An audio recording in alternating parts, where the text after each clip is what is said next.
Hello everyone, welcome to nothing like study. आज हम देखेंगे वेरियस लैंड फॉर्म्स। ठीक है, वेरियस लैंड फॉर्म्स के अंदर मेन हमारे पास 3 तरह की लैंड फॉर्म्स होती हैं, माउंटेन्स, प्लेट्यूज एंड प्लेन्स। सबसे पहले देखेंगे कि माउंटेन्स क्या होते हैं। Height of mountains are over 600 meters. जो माउंटेन्स की हाइट होती है वो 600 मीटर्स तक होती है और एक कोनिकल पीक होती है। कोनिकल यानी कि कोन की शेप में एक पीक होती है। कोन की शेप का बेस्ट एग्जाम्पल होता है जो आइसक्रीम सॉफ्टी खाई जाती है, उसके नीचे वाली जो स्टिक होती है वो कोन जो होता है वो। ठीक है, और ओरिजिन के बेसिस पे यानी वो किस तरीके से ओरिजिनेट हुई हैं उस बेसिस पे हमारे पास बेसिकली 4 टाइप ऑफ माउंटेन्स आ जाते हैं। ठीक है, और वो हैं block mountain, residual mountains, accumulated mountains and fold mountains. ठीक है, इन सबको धीरे धीरे देखते हैं क्या है। सबसे पहले है ब्लॉक माउंटेन्स। ये ब्लॉक माउंटेन्स कैसे होते हैं, ये जो मिडल पार्ट होता है, इनका बीच वाला हिस्सा होता है माउंटेन्स का, वो लो होता है। ठीक है, और जो साइड्स का एरिया होता है वो हाई होता है। और जो ये लोअर पोर्शन होता है इसको कहा जाता है रिफ्ट वैली। ठीक है, समझ रहे हैं आप क्या है। साइडों का जो पार्ट है वो ऊंचा है और जो बीच का पार्ट है वो लोअर है, नीचा है। और जो सबसे बड़ी रिफ्ट वैली है वो कौन सी है, जॉर्डन रिवर की वैली। ठीक है, ये देखिए, ये पिक्चर देखिए, ये एक इमेज है ब्लॉक माउंटेन्स का। ठीक है, इनका मिडिल पार्ट क्या है, नीचा है और जो साइड्स हैं वो ऊंची हैं। ठीक है, मैंने आपको बताया कि जो सबसे बड़ी रिफ्ट वैली है वो है जॉर्डन के अंदर, जॉर्डन रिवर के अंदर। अब ये जॉर्डन रिवर कहाँ है, जॉर्डन रिवर जो है साइरिया से लेके रेड सी तक बिलोंग करती है और ज़्यादातर जो है वो ईस्ट अफ्रीका के पार्ट तक कंटिन्यू कर जाती है। ठीक है, देखिए साइरिया से लेके रेड सी तक कवर करती है, साइरिया से, और फिर ईस्ट अफ्रीका के भी काफ़ी पार्ट्स को कवर करती है। इसके मेन एग्जांपल्स देखिए, ब्लैक फॉरेस्ट ये जर्मनी में है, विंध्याचल एंड सतपुरा ये इंडिया में है, और ये कौन से एरिया को बिलोंग करते हैं, एमपी, मध्य प्रदेश। फिर साल्ट रेंज ये पाकिस्तान में है। ये कुछ ब्लॉक माउंटेन्स के एग्जाम्पल हैं। अब है रेजिडुअल माउंटेन्स। रेजिडुअल नाम से ही पता लग रहा है, रेजिड्यू, रेजिड्यू क्या होता है, बचा कुचा। तो ये कैसे बनते हैं, विदरिंग के रिजल्ट से। विदरिंग क्या होता है, जो जैसे स्टोन्स टूट गए, वो एरियाज टूट गए हैं ना, उनसे विदरिंग, वो विदरिंग कहलाती है। तो उसके एग्जाम्पल हैं जैसे Aravalli, Nilgiri, Parasnath, hills of Rajmahal, India, Syria, Spain. ठीक है, ये सब कुछ एग्जाम्पल्स हैं रेजिडुअल माउंटेन्स के। ये देखिए, ये एक रेजिडुअल माउंटेन है, राइट। अब है एक्यूमुलेटेड माउंटेन्स। ये एक्यूमुलेटेड माउंटेन्स, एक्यूमुलेट होना मतलब इकट्ठा होना। तो ये कैसे बनते हैं, जब सैंड इकट्ठी हो जाती है या सॉयल, रॉक्स, लावा, ये सब अर्थ के क्रस्ट पे जब इकट्ठा हो जाता है तो उसको एक्यूमुलेट माउंटेन्स कहा जाता है। इसका एग्जाम्पल है सैंड ड्यून्स। ये देखिए, ये एक सैंड ड्यून है, सैंड इकट्ठी होती गई होती गई होती गई और एक माउंटेन बन गया, तो ये हो गया एक्यूमुलेटेड माउंटेन, सैंड ड्यून का। ठीक है, अब हमारे पास आते हैं फोल्ड माउंटेन्स। फोल्ड माउंटेन्स कैसे बनते हैं, जो रॉक्स में, पत्थरों के अंदर जो फोल्ड्स होते हैं उनकी वजह से फोल्ड माउंटेन्स बनते हैं। ये पत्थरों में रॉक्स, ये जो फोल्ड्स हैं ये कैसे पड़ते हैं, अर्थ की मूवमेंट की वजह से। ये वेव की तरह, वेव यानी जैसे समुद्र की लहर होती है ना, उस तरह का माउंटेन होते, उस तरह की शेप होती है इनकी। इनमें बहुत सारी पीक्स होती हैं, मतलब बहुत सारी चोटियाँ होती हैं। ठीक है, और इसका एग्जाम्पल है Himalayas, Ural, Alps, Rockies, Andes. जो हिमालयाज़ हैं आपको पता है इंडिया को बिलोंग करता है, उरल रशिया से बिलोंग करता है, अल्प्स जो है ये ज़्यादातर ये सबसे हाईएस्ट है और ज़्यादा एक्सटेंसिव है, मोस्ट एक्सटेंसिव है, और ये यूरोप में लाई करती है।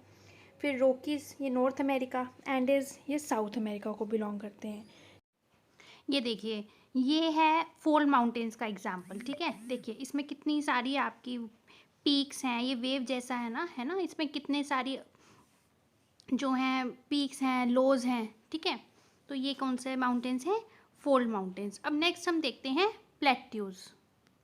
देखिए प्लेट्यूज क्या होते हैं, ये एरियाज जो होते हैं ये फ्लैट होते हैं। सबसे बड़ी बात तो है कि ये फ्लैट होते हैं। इनका जो टॉप सरफेस होता है रफ़ होता है, स्मूथ नहीं होते, ये रफ़ होते हैं। इनकी जो वॉल्स होती है बहुत ही स्टीप होती है, मतलब एकदम खड़ी, जैसे हम तीखी कह देते हैं ना, एकदम खड़ी ऐसी होती हैं। और ये अपने आसपास के ग्राउंड से थोड़ा सा उठा हुआ होता है, कम से कम भी 300 मीटर। ये देखिए, ये एक प्लेट्यू है। इसके अंदर क्या है, अगर आप ध्यान से देखेंगे तो अपलैंड एरियाज़ हैं, ये उठे हुए एरियाज़ होते हैं, फ्लैट है, ऊपर का सरफेस देखिए इसका रफ है, और स्टीप वॉल्स हैं, मतलब एकदम खड़ी दीवारें हैं, और अपने आसपास के एरिया से उठा हुआ है। ये प्लेट्यू होने के लिए कम से कम भी 300 मीटर तक की हाइट तक ये उठे होने चाहिए। इनकी मैक्स वैसे तो जनरली जो हाइट होती है वो 300 से 500 तक होती है, ठीक है। अब देखिए, अब हम देखते हैं कि कितने टाइप्स के प्लेट्यूज होते हैं। ये है इंटर माउंटेनियस प्लेट्यूज, नाम से ही पता लग रहा है इंटर माउंटेनियस, माउंटेन्स के बीच वाले प्लेट्यूज। ये प्लेट्यूज जो हैं ये माउंटेन्स के बीच में होते हैं। इसका सबसे बड़ा एग्जांपल है तिब्बतन प्लेट्यू, तिब्बत का जो प्लेट्यू है, ठीक है। ये देखिए, ये दो माउंटेन्स हैं, दो माउंटेन्स के बीच में जो प्लेट्यू होता है इसको बोला जाता है इंटर माउंटेन प्लेट्यू। और इसका एग्जाम्पल है तिब्बतन प्लेट्यू। इस तिब्बतन प्लेट्यू को थोड़ा सा अगर आप ध्यान से देखेंगे, थोड़ा सा इसका मैप देखिए, तो आपको समझ में आएगा कि तिब्बतन प्लेट्यू किस साइड लाई कर रहा है, सेंट्रल एशिया और ईस्ट एशिया की तरफ, राइट। अब है mountain step plateau, the flat region between a plain and base of a mountain.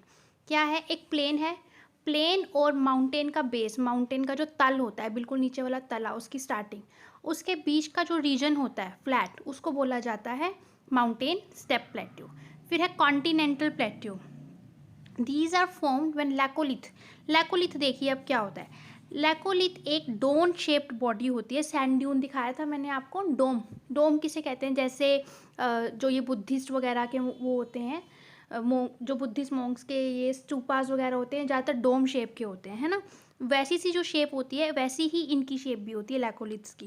ये डोम शेप बॉडी होती हैं, इग्नियस रॉक्स की होती हैं ये, ठीक है। और ये किसके बीच में होते हैं, सेडिमेंट्री रॉक्स के बीच की 2 लेयर्स के बीच में होते हैं, वो होते हैं लैकोलिथ्स, ठीक है।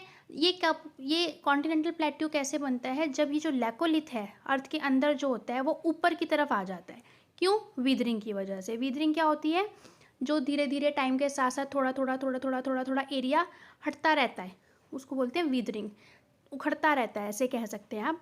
इसका एग्जाम्पल है सदर्न प्लेट्यू। ये देखिए, इधर भी सी है, इधर भी सी है। सी के अंदर क्या होते हैं, सेडिमेंट्री रॉक्स होते हैं, सेडिमेंट से बने होते हैं, आपको मैंने ये कल बताया था। अब वो ये सेडिमेंट्री रॉक्स की जो 2 लेयर्स के बीच में ये इग्नियस रॉक्स बनते हैं और वो ऊपर की तरफ निकल आते हैं, ठीक है, विदरिंग की वजह से, तो इसे बोला जाता है कॉन्टिनेंटल प्लेट्यू।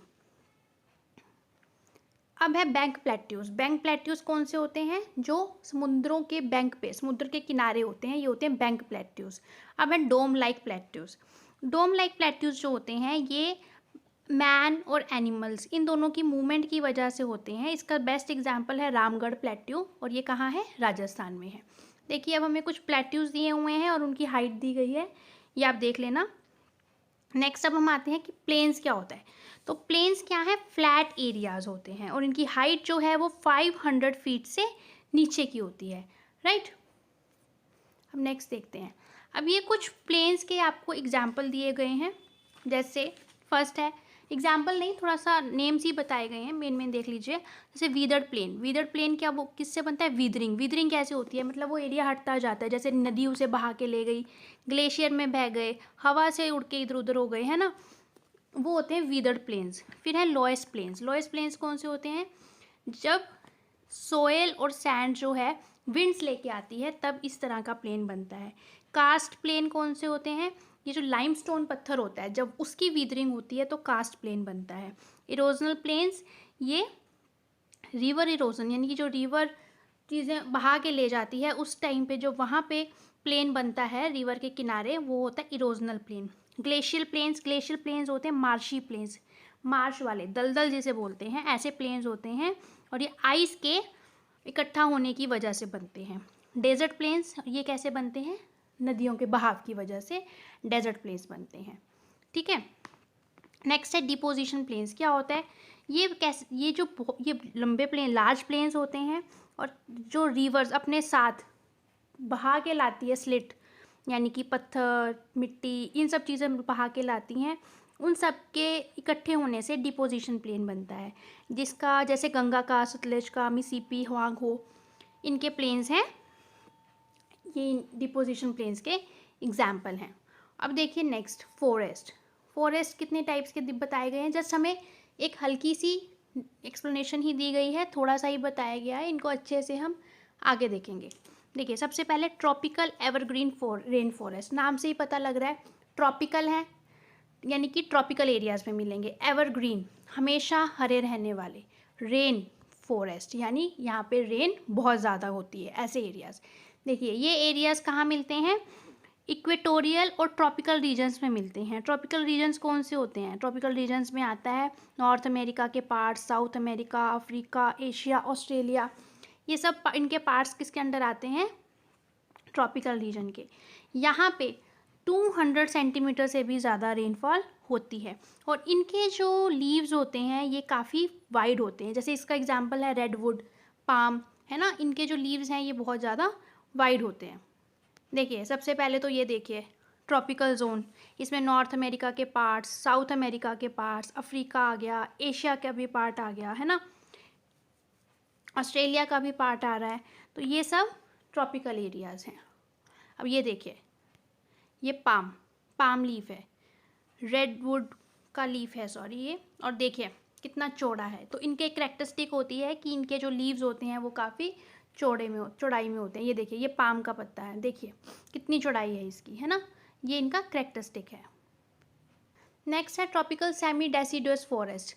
देखिए ट्रॉपिकल है, ये भी ट्रॉपिकल एरियाज़ को बिलोंग करता है। इनके अंदर रेनफॉल जो होती है वो कम होती है, ये डेसिडुअस है ना, इनमें रेनफॉल कम होती है, 150 सेंटीमीटर से भी कम होती है। इनका एग्जाम्पल है सागवान, साल, बाम्बू, ये सब। फिर है टेम्परेट मिक्स्ड फॉरेस्ट, इसमें क्या होता है, इनमें ट्रीज़ और श्रब्स दोनों होते हैं। इनका एग्जाम्पल है, जैसे इन फॉरेस्ट में मेनली ओक मिलता है, कॉर्क्स मिलते हैं, ठीक है। फिर है कॉनिफेरस फॉरेस्ट और ताइगा, इनको कॉनिफॉरेस्ट भी बोलते हैं और ताइगा भी बोलते हैं। ये एवरग्रीन फॉरेस्ट होते हैं, इनके अंदर जो इनका ट्रंक होता है, स्टेम होती है, वो स्ट्रेट होती है, ऊपर से कोन की शेप होती है, और ब्रांचेज इनकी शॉर्ट होती हैं, और लीव्स भी छोटी होती हैं, जैसे पाइन, फर, एट्सेट्रा, राइट। देखिए अब है टुंड्रा फॉरेस्ट। ये कैसे फॉरेस्ट होते हैं, इनमें हमेशा ज़्यादातर स्नो ही रहती है। इसमें समर्स में भी सिर्फ लीचन, स्लेजेस और मोसेस ही उगते हैं। इस तरह की जो वेजिटेशन है ये ज़्यादातर नॉर्दर्न हेमिस्फीयर, जैसे कि Eurasia, north America, Greenland coast, ऐसी जगह पे रहती है। नेक्स्ट है माउंटेनियस फॉरेस्ट। इसमें जो वेजिटेशन है ये एल्टीट्यूड के, हाइट के अकॉर्डिंग वेरी करती है, ठीक है। अब देखिए सिंपल पैस्चर्स हैं, या इनको ग्रासलैंड्स भी बोला जाता है। इनमें कुछ खास नहीं दिया हुआ, सिर्फ बताया हुआ है 2 तरह की होती हैं, ट्रॉपिकल और टेम्परेट। ट्रॉपिकल जो ट्रॉपिकल एरियाज़ में मिलेगी, टेम्परेट एरियाज़ में मिलेगी। ट्रॉपिकल एरियाज़ के नेम्स दिए गए हैं अलग अलग कंट्रीज़ में, जैसे सवाना अफ्रीका में, कैंपस ब्राज़ील में, लैनोस वेनेजुएला में और कोलंबिया में, ठीक है। ऐसे ही टेम्परेट पास्चर्स हैं। टेम्परेट पास्चर्स के भी काफ़ी सारे नेम्स हैं, जैसे प्रेरीज उनको यूएसए में और कनाडा में बोला जाता है, पैम्पास अर्जेंटीना में, वेल्ड साउथ अफ्रीका में, रेंज लैंड्स और डाउन्स इनको ऑस्ट्रेलिया में बोला जाता है और न्यूजीलैंड में, स्टीपर्स इन यूरेशिया, ठीक है। ये तो डिफरेंट नेम्स हैं, इसके बारे में कुछ खास नहीं बताया गया। कल से हम लैंड फॉर्म्स क्रिएट अलग अलग जैसे कैसे कौन कौन से वेज से क्रिएट होते हैं वो कवर करेंगे, ओके। तब तक के लिए थैंक यू सो मच।